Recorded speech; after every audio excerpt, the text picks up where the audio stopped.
Between them, our next guests have renovated some 30 properties in the last 25 years. They've dealt with termites, cat pee, troublesome tradies, you name it, they have done it. Belinda Smith and Belinda Westblade are the two Bs behind the Renovation consultancy and blog and they join us now in studio to share some of their trade secrets. Belinda, the two Bs, thank you so much. And it's great to have you on.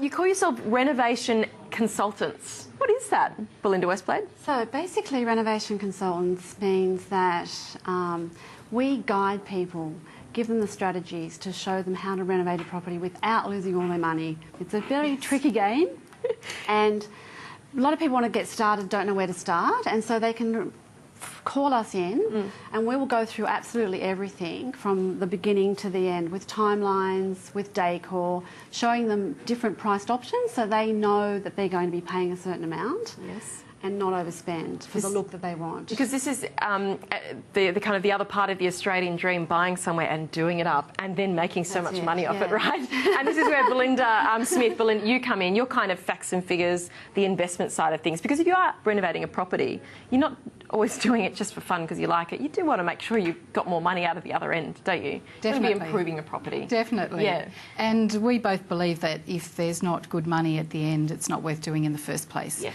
That you should probably look for a better property or one that you know that you're going to profit from, unless you just, I don't know, some people just love doing things up room by room and they keep on doing it and doing it, but we're more grounded than that. Yeah, sure. And it's about keeping it practical, I guess, because at some stage you're probably going to want to sell that house. That's right. And also watching the facts and figures. Yes. That's all important, of course. How did you guys start? How did you kind of get together? What's the background? Well, we've actually grown up from birth. So our parents lived in the same street, so we've been friends all our life. And I was the first one that jumped into serial renovating. So I met my husband Rod, and he was just starting to renovate a cottage. And I just had always wanted to be an interior designer and just threw myself into that project and fell in love with the whole process. Yeah, fantastic. And so then Belinda had bought something and she was doing a little unit up, and we've just, it's a passion we've always had, and being friends. Okay. We have very different angles that we look at it from, but we're so similar in so many ways. Definitely. And I've admired what Belinda and Rod have done over the years. They did some gorgeous renovations in Sydney back in the early days. At the same time, Brett and I were we were trying to climb the property ladder via renovations, basically. Sure. We both come from average incomes, and we've used renovating really to form a lifestyle for us, for ourselves. For us, it's equity. Belinda and Rod, really, it's a lifestyle choice. It's a way for me. We want to look at some of the work that you've done together. Charlotte, now tell us about this one. So, this is your first big build. Yeah, so this was my, thank you. This was my tree change. We jumped out of Sydney wanting a different lifestyle and headed to the north coast of New South Wales, and we found Charlotte. I found Charlotte. It wasn't even on the market, but the owner had just come in to talk about selling it.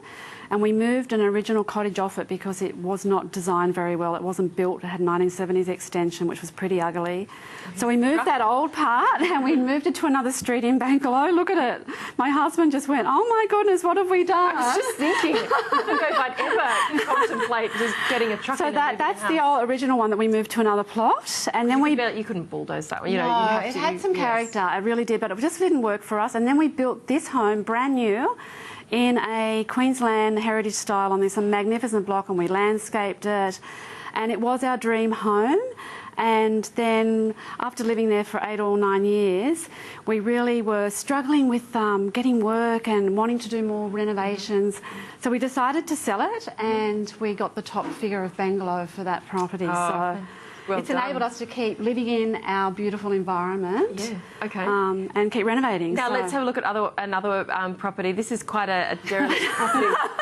Now, why are you both giggling? Come on. I saw it and I said, Belinda, are you serious? This is just too much. Oh, look at it now. So everybody that saw us buy that property thought we were bulldozing. It was on a block of land that was designated for townhouses. We just couldn't. When we saw the house and actually the bones of the house, we decided it was too quaint, and even though it was a lot of work, my husband's amazing at what he does, and I do all the finishes and I help him. When we opened it up and we actually opened rooms up and we did that, I have to say it's one of my favourite houses. I really love it, and I'm still friends with the lady that bought it off us. She loves it so much. Because someone would look at that and say, yeah, that's not a renovation property. And how do you guys decide, oh, this is a good one, you know, this is a good one too? Because we're talking about investments too. Yes. Some people would say that feels like it would need so much money to be poured into it. Is it worth it? Okay, so that's when the numbers come in. That's right. Belinda would do the numbers and say, look, it isn't worth it. So how do you work that out? Well, Rod, with his experience, and same with my husband Brett, because you've done quite a few, or we've done quite a few, and we've spoken to builders. We'll quite often call in a builder for backup advice, obviously. Okay. But in the end, it's looking at how much it's going to cost you to bring that up to scratch, and it's also looking at what things sell for in that street, what renovated properties sell on the open market for. So you know if there's margin in it to build, if there's margin there for profit. And so even though some things look too big to tackle, for example, termites, or we mentioned, you know, houses that smell like cat's wee. Yes. If you know that what it's going to cost you to fix up, it's worthwhile spending that money to make more profit out of it, then we take it on. And they're quite often the houses that other people won't take on. Yeah, that's so they're right. the ones Other that you people wouldn't buy at a take that great on. price. And that particular house had been on the market a couple of years, and the reason we took it on, because yes, we didn't get our money back in the renovation, but it was on a medium density block. So we actually subdivided and moved another home onto the back. So we actually, by doing that, we got the top dollar for the renovation.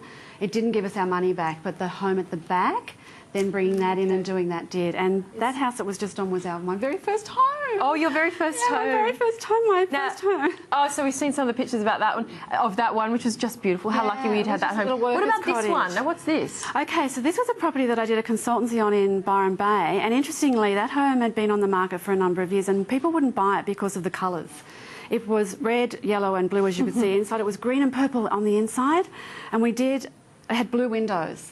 So I chose whites and greys, kept the blue windows because the owners couldn't afford to change those. But that property they sold recently, and they made a profit on that property. They were thrilled because all it was a paint job. So that's literally flipping a house. They just flipped and they just painted. That's all they did. We just restained and painted. So you would, and Belinda Smith, you would say on the numbers, just a bit of a paint job, and we can benefit from that? Yeah, well, Belinda came across that deal by herself, or that job on her own. I wasn't consulted in. That. I'm just talking in terms of, you know, we've got our biggest bang for your buck. Yeah. Oh, wow. That's right. You can see the major, like paint, just paint. Makes such a difference. Yeah, and look at that. And Belinda would say that paint's probably the best way to spend your money. Absolutely. Yeah, and what would you say? So that's one of the best ways. What are a couple of others, and what are some of the worst ways to spend money? I think people look at kitchens and bathrooms. We always put ourselves in the situation, if we were looking at a home, what would most worry us? Where would we be thinking about where we have to spend too much money or a lot of money to fix it up for us and our family? So we try and put ourselves in the mindset of the buyer when we look at where to put our money. So kitchens, bathrooms, garages for the men. Men love sheds, garages, places to put their tools, landscaping. Yeah.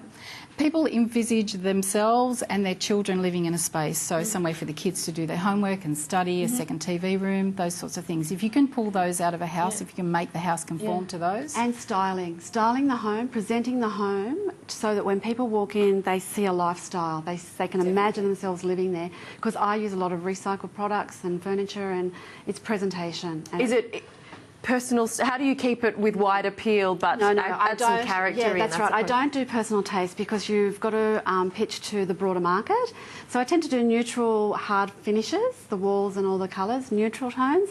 I bring in, so that little derelict cottage I did as a coastal cottage. So I brought in aquas and beach-looking things, shells and rustic timbers, and made it look like a little holiday house, you know, like really lovely beach house. Oh, fantastic. And what about, you said, I think you've moved 26 times? 26 times. So you've watched all of this go on, Belinda, this madness? I wouldn't recommend that to I was going to say. All right. I wouldn't recommend that. It's hard. You're the expert. And with children, I wouldn't do it again. Okay, but what's the top tip? Moving can be such a disaster. Top tips for moving. I think the whole thing is be organised. Pay someone to do it. Don't do it yourself. Pay someone the money to do it, because time is money, and spend your time doing what you do best. And secondly, get rid of your clutter. Lots of garage sales. And just share your stuff with friends. Get rid of as much clutter as possible. Yeah. When you move as many times as we do, we've really downgraded. So, yeah, you've got a whole lot less stuff than you used to. Yeah, that's a great tip. Simple living, Simple living. We all like the idea of simple living, I think. Thank you so much, guys. I mean, we could go on. I'm sure you guys have had a lot of fun and a lot of disasters in there. We have. Maybe that's a whole other show. Thank goodness. Whole life, it's true. Thank you, guys. The two Belindas from Auburn, thank you very much. Thank you for having us. Belinda Smith and Belinda Westblade. Thanks, guys. We do have a quick break, so we've got to go to that. But our live auction in Kensington coming up. Here's our live picture, and we'll go to it very shortly. Stick around. I'd love that house. What?